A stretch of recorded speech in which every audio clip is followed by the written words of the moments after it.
कार्यक्रम में उपस्थित वरिष्ठ नेता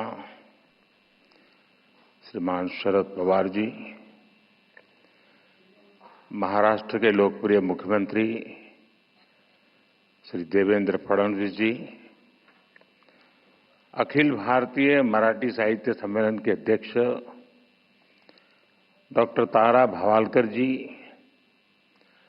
पूर्व अध्यक्ष डॉक्टर रविंद्र शोभने जी, सभी सदस्यगण, मराठी भाषा के सभी विद्वद्गण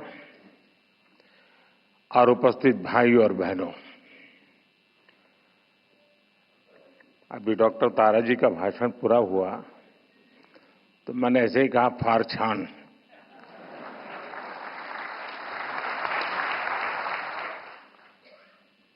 तो उन्होंने मुझे गुजराती में जवाब दिया कि बड़े पर गुजराती आवड़े छे।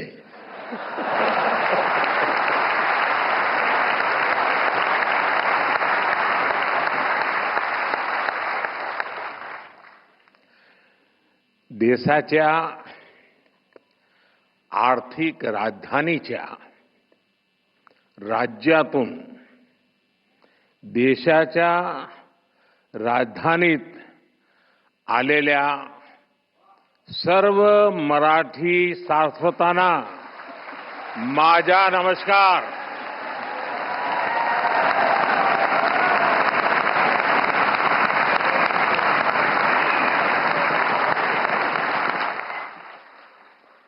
आज दिल्ली की धरती पर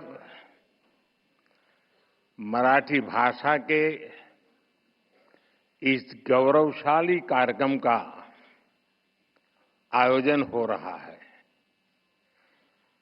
अखिल भारतीय मराठी साहित्य सम्मेलन एक भाषा या राज्य तक सीमित आयोजन नहीं है। मराठी साहित्य के इस सम्मेलन में आजादी की लड़ाई की महक है। इसमें महाराष्ट्र और राष्ट्र की सांस्कृतिक विरासत है। ज्ञानोबा तुकारामांच्या मराठीला आज राजधानी दिल्ली अतिशय मनापासून अभिवादन करते।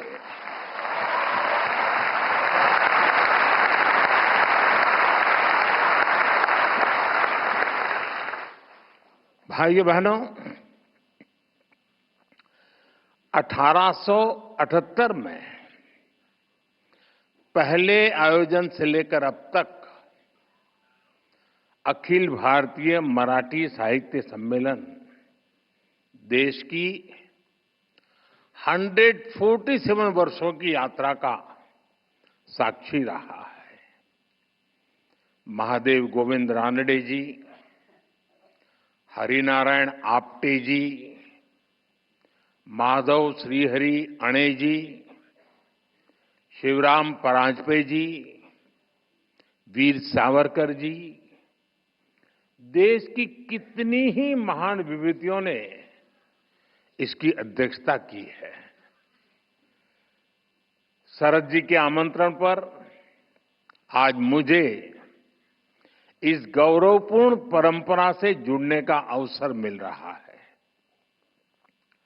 मैं आप सभी को, देश दुनिया के सभी मराठी प्रेमियों को इस आयोजन की बहुत बहुत बधाई देता हूं।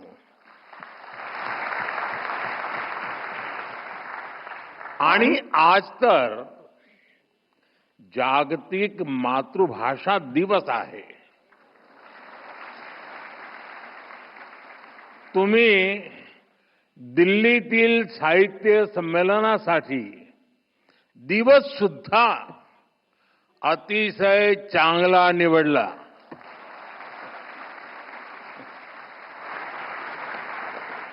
साथियों, मैं जब मराठी के बारे में सोचता हूं तो मुझे संत ज्ञानेश्वर का वचन याद आना बहुत स्वाभाविक है।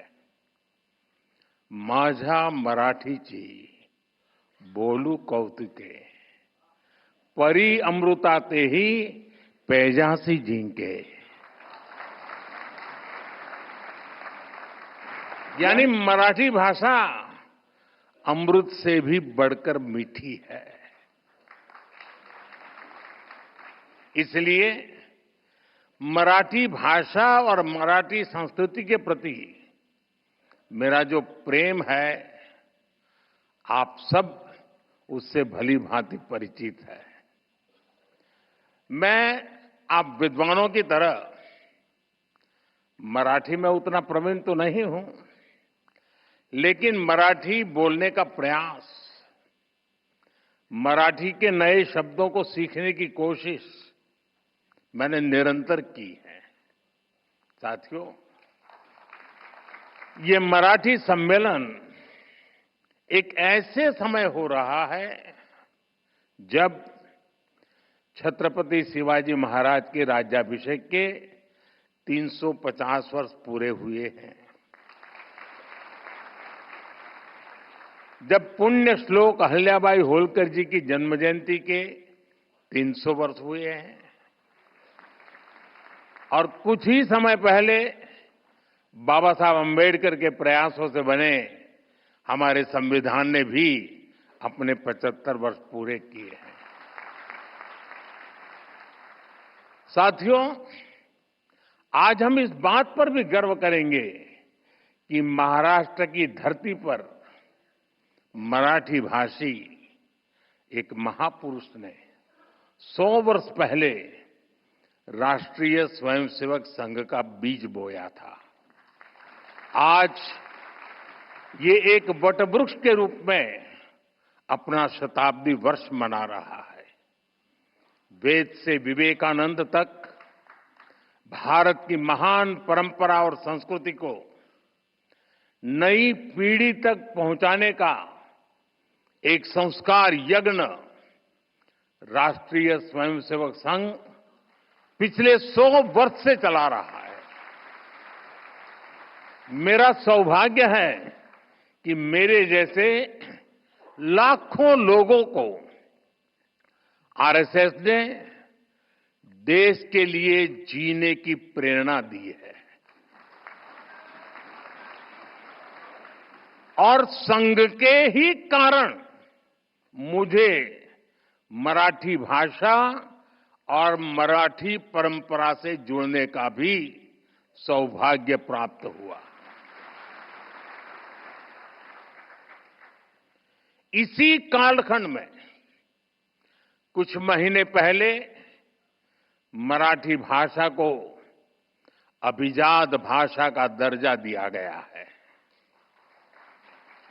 देश और दुनिया में 12 करोड़ से ज्यादा मराठी भाषी लोग हैं। मराठी को अभिजात भाषा का दर्जा मिले, इसका करोड़ों मराठी भाषियों को दशकों से इंतजार था। ये काम पूरा करने का अवसर मुझे मिला। मैं इसे अपने जीवन का बड़ा सौभाग्य मानता हूं। माननीय विद्वद्जन, आप जानते हैं, भाषा केवल उसके संवाद का माध्यम पर नहीं होती है। हमारी भाषा हमारी संस्कृति की संवाहक होती है। ये बात सही है कि भाषाएं समाज में जन्म लेती है, लेकिन भाषा समाज के निर्माण में उतनी ही अहम भूमिका निभाती है। हमारी मराठी ने महाराष्ट्र और राष्ट्र के कितने ही मनुष्यों के विचारों को अभिव्यक्ति देकर हमारा सांस्कृतिक निर्माण किया है। इसलिए समर्थ रामदास जी कहते थे, मराठा तीतू का मेळवावा,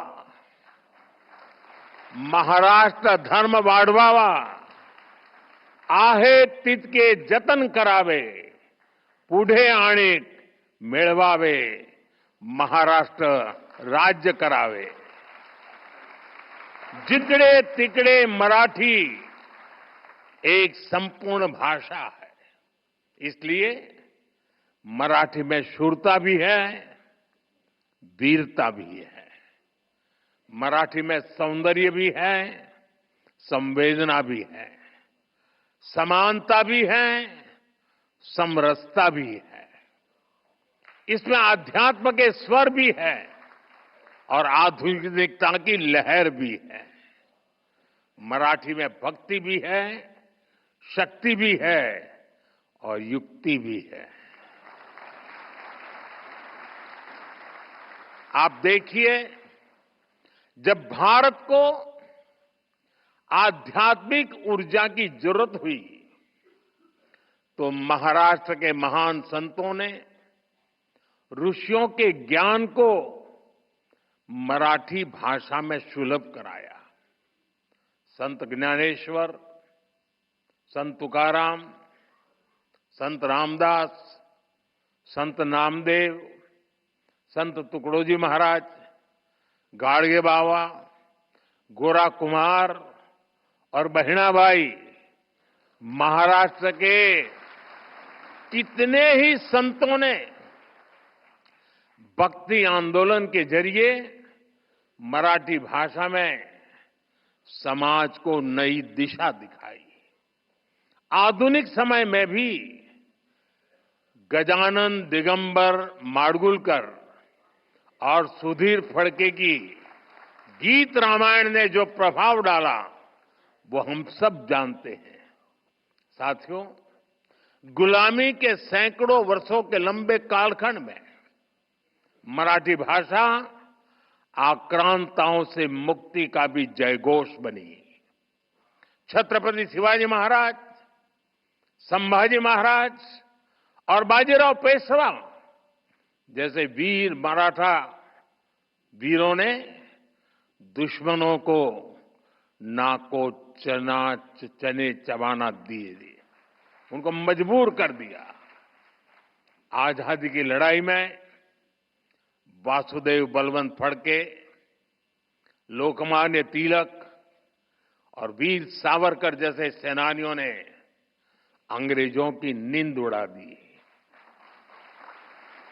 उनके इस योगदान में मराठी भाषा और मराठी साहित्य का बहुत बड़ा योगदान था.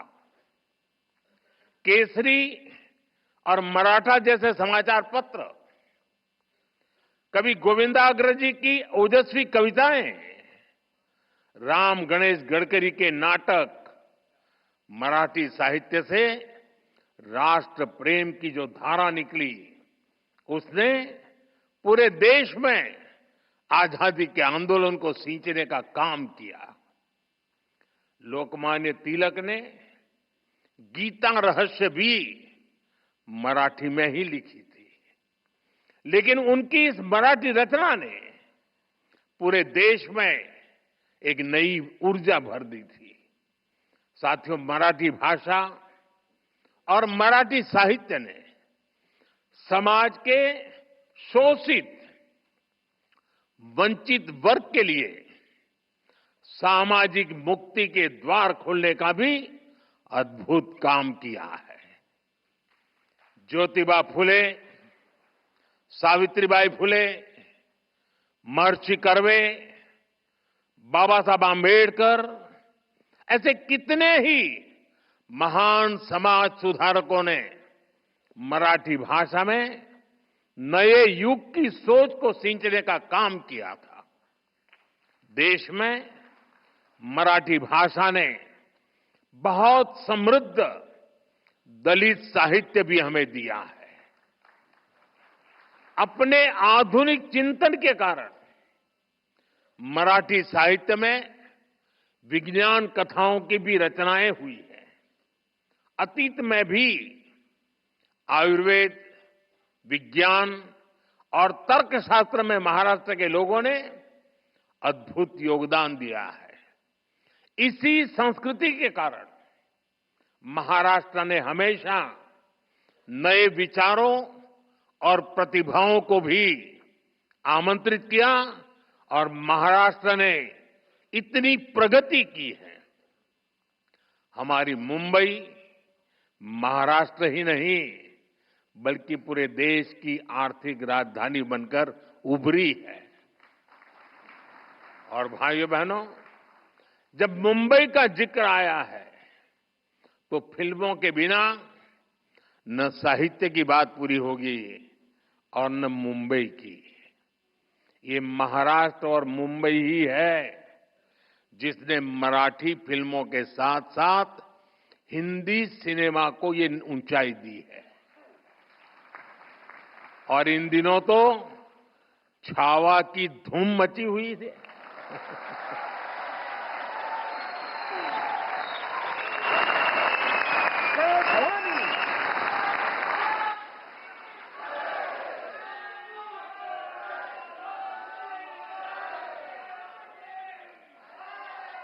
संभाजी महाराज के शौर्य से इस रूप में परिचय शिवाजी सावंत के मराठी उपन्यास ने ही कराया है। साथियों, कवि केशव सूत का एक पद है, जूने जाऊं दया मरणा लागूनी जाळूनी किंवा परूनी टाका सड़त न एक्या ठाई ठाका। यानी हम पुरानी सोच पर थमे नहीं रह सकते। मानवीय सभ्यता, विचार और भाषा लगातार इवॉल्व होते रहते हैं। आज भारत दुनिया की सबसे प्राचीन जीवंत सभ्यताओं में से एक है, क्योंकि हम लगातार इवॉल्व हुए हैं। हमने लगातार नए विचारों को जोड़ा है, नए बदलावों का स्वागत किया है। भारत में दुनिया की सबसे बड़ी भाषाई विविधता इसका प्रमाण है। हमारी ये भाषाई विविधता ही हमारी एकता का सबसे बुनियादी आधार भी है।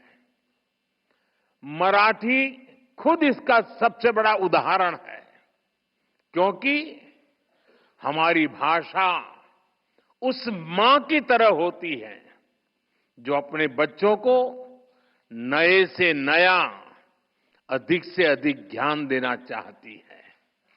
मां की तरह ही भाषा भी किसी से भेदभाव नहीं करती। भाषा हर विचार का, हर विकास का आलिंगन करती है। आप जानते हैं, मराठी का जन्म संस्कृत से हुआ है, लेकिन इसमें उतना ही प्रभाव प्राकृत भाषा का भी है। ये पीढ़ी दर पीढ़ी आगे बढ़ी है। इसने मानवीय सोच को और अधिक व्यापक बनाया है। अभी मैंने लोकमान्य तिलक जी की गीता रहस्य का जिक्र किया। गीता रहस्य संस्कृत गीता की व्याख्या है। तिलक जी ने मूल गीता के विचारों को लिया और मराठी बोध से उसे और ज्यादा जन सुलभ बनाया। ज्ञानेश्वरी गीता में भी संस्कृत पर मराठी में टिप्पणी लिखी गई। आज वही ज्ञानेश्वरी देश भर के विद्वानों और संतों के लिए गीता को समझने के लिए एक मानक बन गई है। मराठी ने दूसरी सभी भारतीय भाषाओं से साहित्य को लिया है और बदले में उन भाषाओं को भी समृद्ध किया है। जैसे कि भार्गवराम विट्ठल बरेकर जैसे मराठी साहित्यकारों ने आनंद मठ जैसी कृतियों का मराठी अनुवाद किया। विंदा करंदीकर, इनकी रचनाएं तो कई भाषाओं में आई।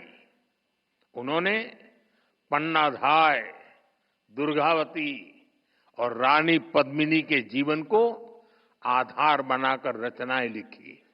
यानी भारतीय भाषाओं में कभी कोई आपसी वैर नहीं रहा। भाषाओं ने हमेशा एक दूसरे को अपनाया है, एक दूसरे को समृद्ध किया है।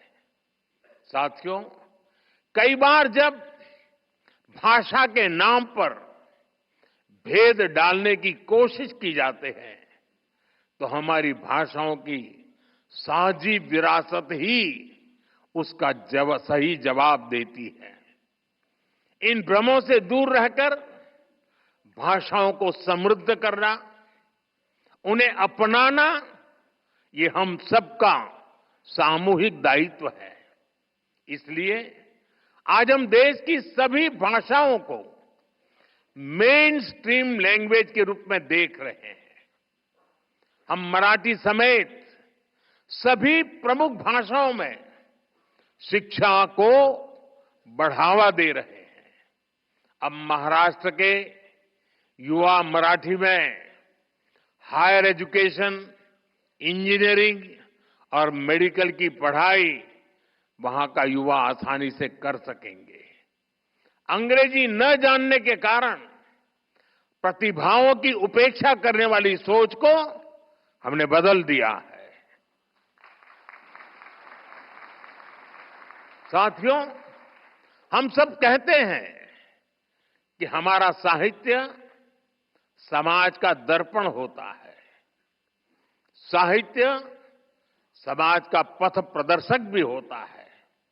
इसलिए साहित्य सम्मेलन जैसे कार्यक्रमों की, साहित्य जैसे जुड़ी संस्थाओं की देश में बहुत अहम भूमिका होती है। गोविंद रानडे जी, हरिनारायण आप्टे जी, आचार्य अत्रे जी, वीर सावरकर जी, इन महान विभूतियों ने जो आदर्श स्थापित किए, मैं आशा करता हूं अखिल भारतीय मराठी साहित्य महामंडल उन्हें और आगे बढ़ाएगा। 2027 में साहित्य सम्मेलन की इस परंपरा को 150 वर्ष पूरे होंगे और तब 100वां सम्मेलन होगा। मैं चाहूंगा आप इस अवसर को विशेष बनाएं। इसके लिए अभी से तैयारी करें। कितने ही युवा आजकल सोशल मीडिया के जरिए मराठी साहित्य की सेवा कर रहे हैं। आप उन्हें मंच दे सकते हैं, उनकी प्रतिभा को पहचान दे सकते हैं। ज्यादा से ज्यादा लोग मराठी सीखें, इसके लिए आप ऑनलाइन प्लेटफॉर्म को, भाषिणी जैसे इनिशिएटिव्स को बढ़ावा दें। मराठी भाषा और साहित्य को लेकर युवाओं के बीच प्रतियोगिताओं का आयोजन भी किया जा सकता है। मुझे विश्वास है आपके ये प्रयास और मराठी साहित्य की प्रेरणाएं विकसित भारत के लिए 140 करोड़ देशवासियों को नई ऊर्जा देंगे, नई चेतना देंगे, नई प्रेरणा देंगे। आप सभी महादेव गोविंद रानडे जी, हरिनारायण आप्टे जी, माधव श्रीहरि अणे जी, शिवराम परांजपे जी जैसे महान व्यक्तित्वों की महान परंपरा को आगे बढ़ाएं। इसी कामना के साथ आप सभी का एक बार फिर बहुत बहुत धन्यवाद।